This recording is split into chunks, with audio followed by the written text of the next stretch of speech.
Dear England, I need game changers, new people for a new England. It's fear. They're afraid. Of course they are. It's pens. England needs a new story, and we are gonna write one. I am never going to apologise for who I am. It's time, and we are all responsible.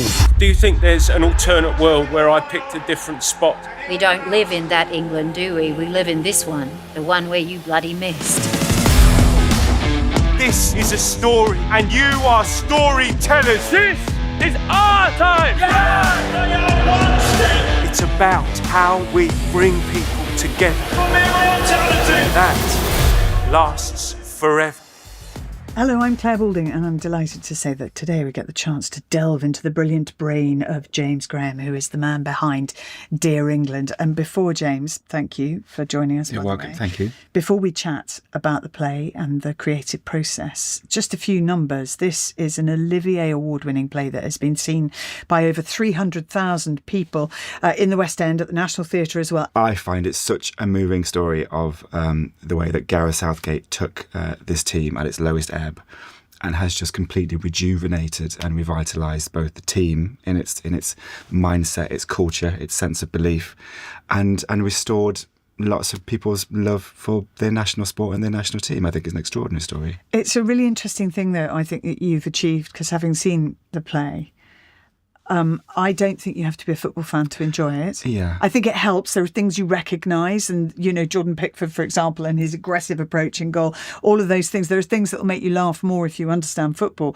but you don't have to, because actually it's a story about psychology as much as anything. I totally agree. And what's been really moving and really brilliant, actually, is seeing different crowds come in. So traditional theatre goers who may not completely love or feel comfortable going to see a play about sport, coming in and really falling in love with it. But then we've had sort of tens of thousands of people who've never seen a play before, but really love football, coming in and trusting that they're going to have a nice night at the theatre. And that mix was always really, really important to me. I didn't grow up with theatre in my life. I fell in love with it at school. I feel so lucky that I found it. And I think there's something about this play and what it represents and what it's about does seem to attract that wide range of audience. It's a big family show. Parents bring in their kids or husbands and wives and colleagues and friends. And I don't say that sort of boastfully. I attribute that entirely to the ethos and the values of Gareth Southgate, because I think there's just something about his kind of approach to sport, elite competitive sport, where you want to win, you want to do well. But it was so kind, compassionate, decent and inclusive that for some reason that Gareth Southgate-ism, I think, has crept into the DNA of the play, and it's a really warm, comfortable, joyful night at the theatre. I think there's also within it an awful lot of comedy. There's some great lines, and there's some great physical comedy too. Yeah, the England players, these are extraordinary characters. When you think of Harry Kane and Jordan Pickford, they're very, very clever, but there's something about their attitude and their outlook on life, which generates a huge amount of comedy. To hear audiences of that size laughing that much and applauding as much as they do, even, dare I say it, getting on their feet at the very end of the show, and I think sometimes even breaking into a bit of a song and dance with Sweet Caroline at the end. It really matters to me that theatre feels really popular and fun and not like a tough slog. So it's the perfect story for that. Exactly, and that's what I would say for anyone that, isn't a regular theatre goer.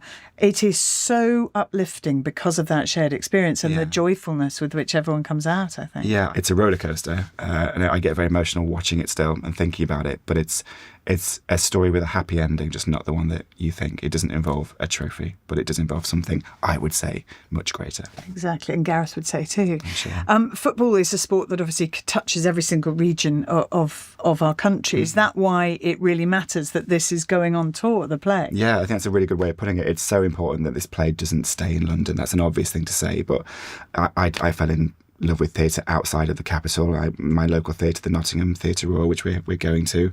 It's where I saw all my West End shows and musicals and plays. England belongs to everybody. And actually what's amazing about Gareth Southgate's team that he assembled, it felt more representative of the country than ever before. And that includes regionality. When you think of the North East and Jordan Pickford or Jordan Henderson, you got Harry Maguire from Yorkshire, you got Phil Foden from Stockport.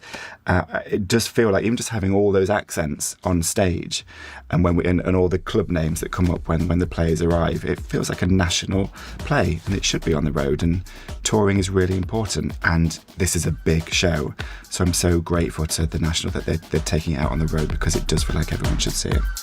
David Sturzaker is going to play Gareth Southgate, and you've also got Samantha Womack coming in to play Pippa Grange. Now, explain who Pippa Grange is and what her role was. Pippa Grange is the most wonderful psychologist, and what she does in her core is she goes into environments and tries to improve and change them, and that can be any workplace. It could be an office, or it could be a school, or it could be a theatre, and she was brought in as one of the psychologists in the England football team to deal with one thing mainly, and that was fear.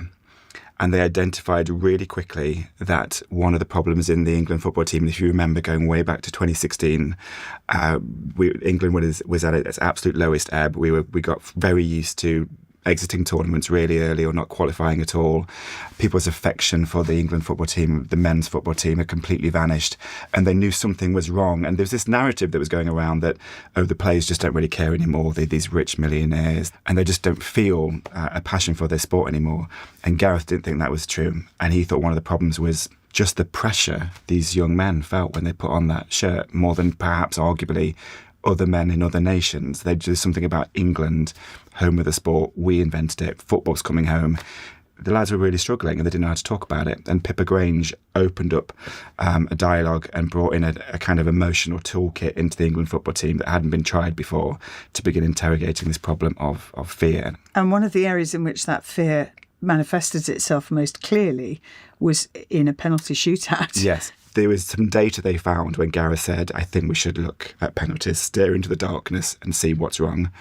England was the very worst in the world at penalties. We had never won a World Cup penalty shootout, and it was increasingly the way that we exited the tournaments. The first thing they found when they started to measure penalties was that England men took their penalties the quickest in the world, between the whistle and kicking it. They just had to get it over with.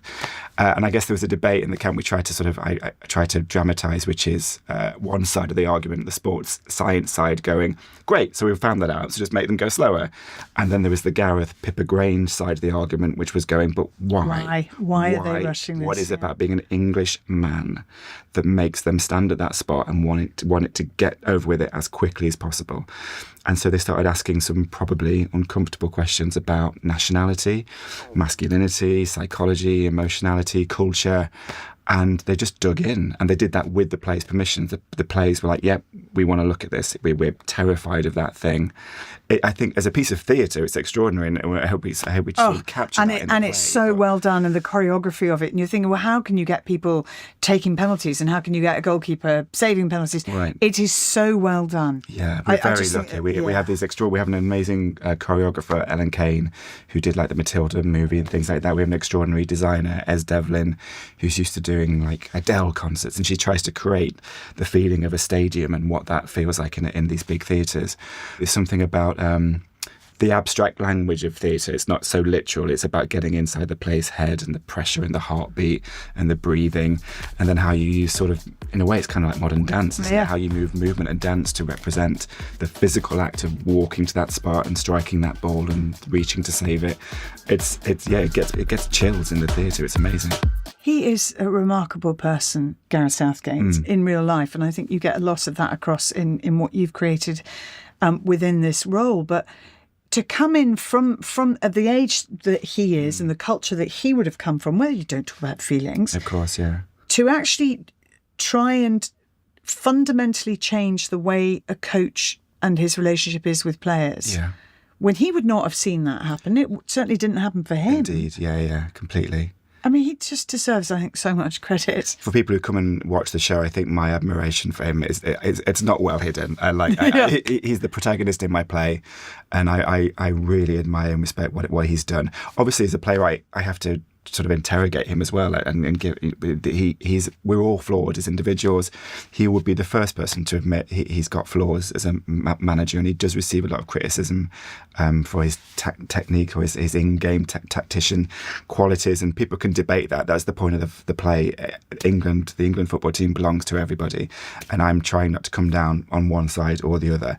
I'm just taking a moment in the team's life that was taken on board, as you say, by this man who had himself had a really upsetting and difficult relationship with the sport and with England, and his experience of missing that penalty.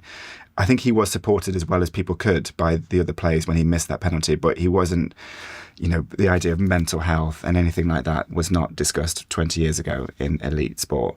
It is now, and Gareth Southgate has normalised that. It's incredibly hard to ask those questions about being frightened as a young man. And what he was trying to do is actually something I think we can all get on board with, which is the idea of resilience, building resilience in young men that goes, when you fail, don't give up, don't beat yourself up, and find these kind of psychological tools that mean you can build yourself back up again and go again and lose harder and lose better. And I'm glad you do this. You absolutely make sure that we all know you're talking about England men. Of course, yeah. Because when it comes to the England women, obviously they've now won 2 European Championships back to back. Yeah, I mean, they've nailed it. I mean, I think in the FA, everyone came with this question and tried to tackle the problem of what is it about putting on an England shirt, whether you're a man or a woman, and the sense of pressure and fear that we're not talking about, we're not sharing, and we're not dealing with.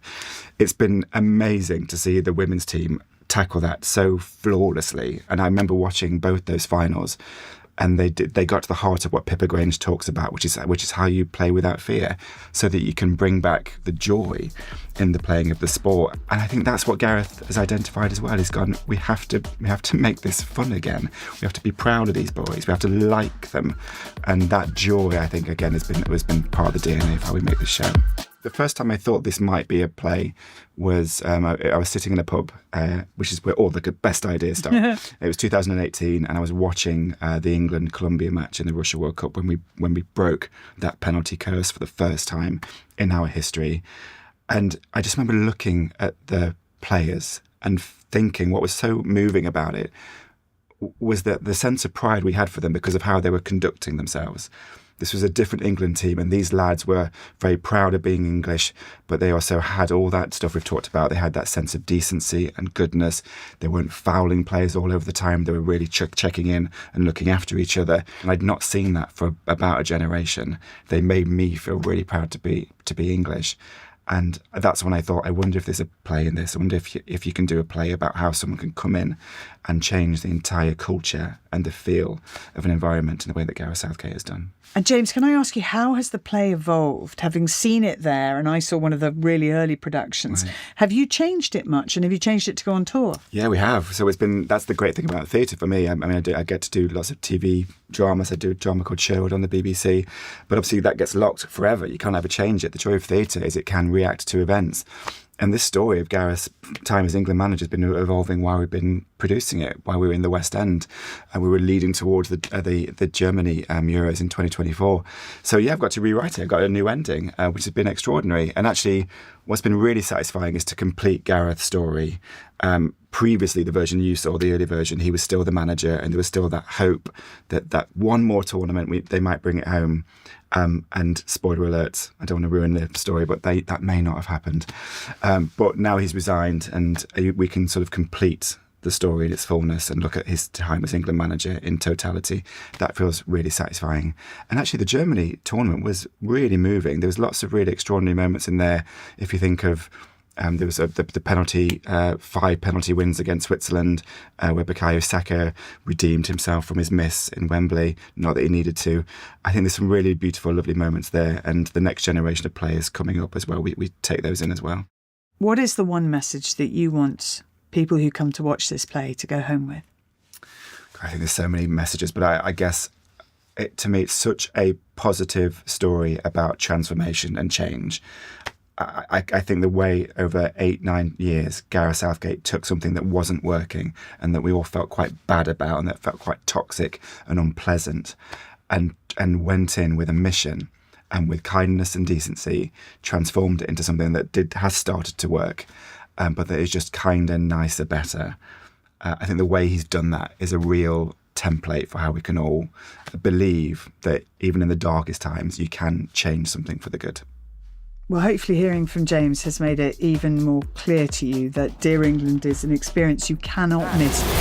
Lasts forever.